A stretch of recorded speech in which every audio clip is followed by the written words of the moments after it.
जहाँ नेटवर्क नहीं आता और सूरज की किरणें भी डरती हैं। एकांत चाहिए था उसे अपनी नई किताब लिखने के लिए, पर यहाँ हर रात वो आती थी। पहली रात सिर्फ परछाई, दूसरी रात सांसें, तीसरी रात एक अधखुला दरवाज़ा और बिस्तर पर उसकी जगह किसी की गर्म सांस लेती देह। समीर डरा नहीं। उसे उस एहसास में कुछ गहराई लगी, जैसे वो आवाज़ किसी चाहत से निकली हो, मौत से नहीं। चौथी रात सबसे स्याह अमावस। कमरा मोमबत्तियों से भर गया अपने आप। एक धीमा सा साज बजा और वो आई। लाल साड़ी, खुलते बाल और गले में काले धागे का टोटका। चेहरा ऐसा जैसे किसी पुराने चित्र में देखा हो, सुंदर पर दुहक से बंधा हुआ।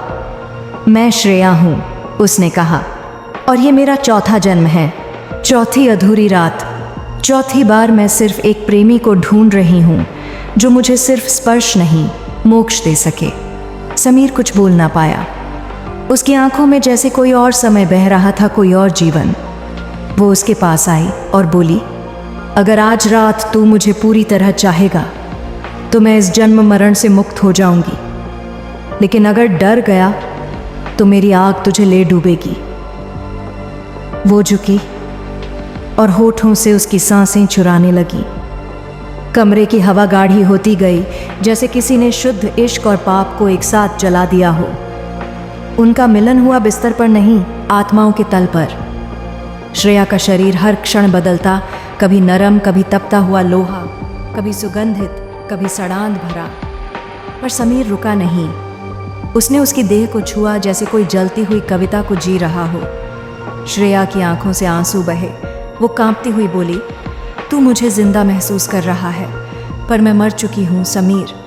फिर भी तेरा हर स्पर्श मुझे इंसान बना रहा है। समीर ने उसे बाहों में कस लिया। अगर तू शापित है तो मैं भी आज से श्राप हूँ। और तभी मोमबत्तियाँ बुझ गईं। कमरा अंधेरे में डूबा और एक चीख गूंजी जो इंसानी नहीं थी। अगली सुबह हवेली में कोई नहीं था। कमरा खाली, बिस्तर ठंडा, पर दीवार पर अब एक नई चीज़ थी, एक आईना जिसमें समीर और श्रेया एक दूसरे को देख रहे थे। उस पल में कैद, जहाँ प्रेम और मृत्यु एक हुए थे। आज भी अगर कोई उस हवेली में रुके तो चौथी रात को आईने से एक आवाज़ आती है, अगर तू मुझसे सच में इश्क करेगा तो मैं तुझे कभी मरने नहीं दूंगी।